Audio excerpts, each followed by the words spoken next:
right, so we're already into the third episode of the season. Yeah.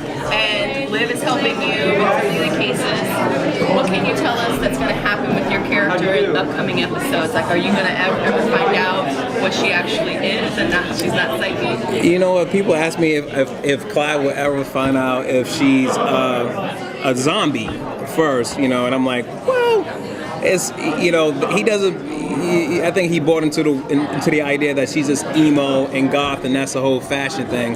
But in terms of being a psychic, he believes in psychics. You know, there was this monologue in the pilot where he went on about his great aunt Debbie and how she predicted the sex of 9 of his cousins, you know, accurately. So, and then that's why he believes in psychics. So I think he'll ride with the psychic situation. But in terms of the zombie thing, unless he knows what brain smells like on her breath, and I don't think he knows what brain smells like, and plus she covers it up with hot sauce and sriracha and things, I don't think Clive will ever figure that out. Well, so your character's last name is Babineau, so that's almost like a Cajun... like Creole, yeah. So are we going to see some backstory about your family, possibly a supernatural link? You know, that's actually interesting. We go a little bit into my backstory, but not too much. It's more about Clive getting better as a detective, because he started really as a newbie and just really inexperienced. So you get to watch him grow and get better at his job. You find out bits and pieces about his past here and there. In episode 4, you find out more about his come up as a detective, what he was like before making that transition.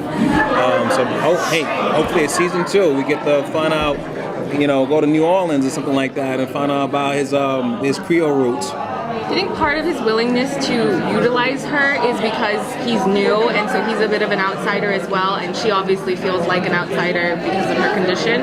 You know, yeah. I mean, that's why I look at it too. It's 2 outsiders working together, you know, and trying to find a purpose, you know, because he's so, you know, he's a confident, self-assured guy, but he hasn't earned any of that on as this new detective. He hasn't earned it. You know, people, they make fun of him. Like in the first episodes, they're teasing him singing the Lady Gaga song. Yeah, and I'm like, yeah, he's like, bring it on.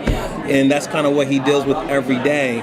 So I think he is dependent on her, and as well as she is on him, you know, in terms of them having a similar purpose and bringing these murder victims, killers to justice. As their character grows and becomes a better detective, do you think there's going to be a point where he doesn't want to use her psychic ability and wants to see independently if he can actually solve? You know, there are moments during the show, especially next episode, when he thinks, I got this.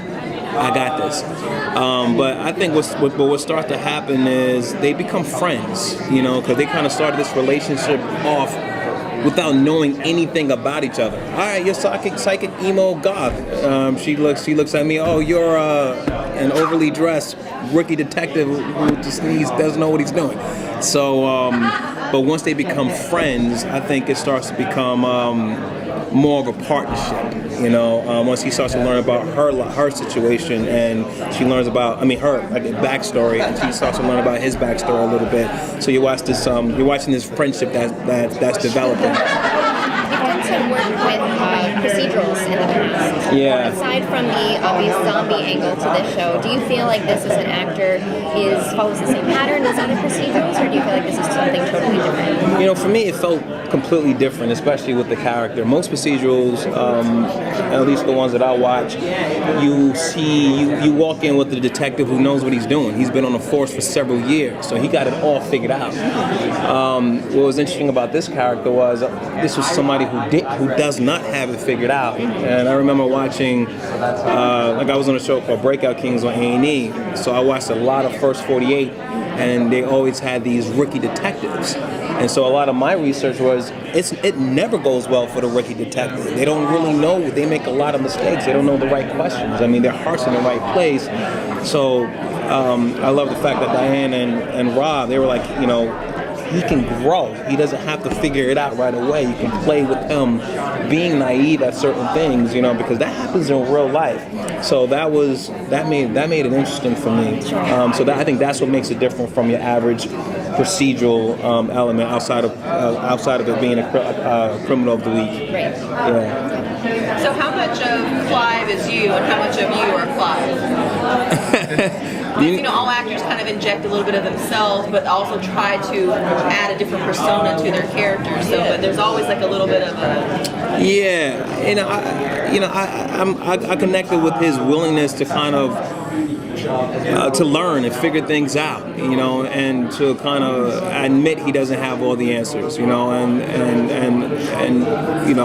just growing up as as a man, I don't have all the answers. I'm still learning. I'm still growing every single day, and so just kind of bringing that element.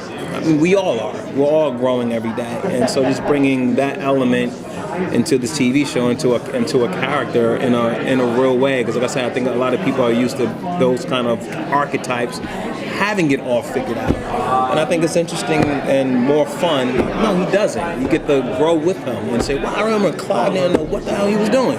By the time you get to episode 10, 11, 12, so I kind of bring that I bring that kind of nuance to it. That's what we have in common. well, I think he's so fun. I'm just gonna say really quick.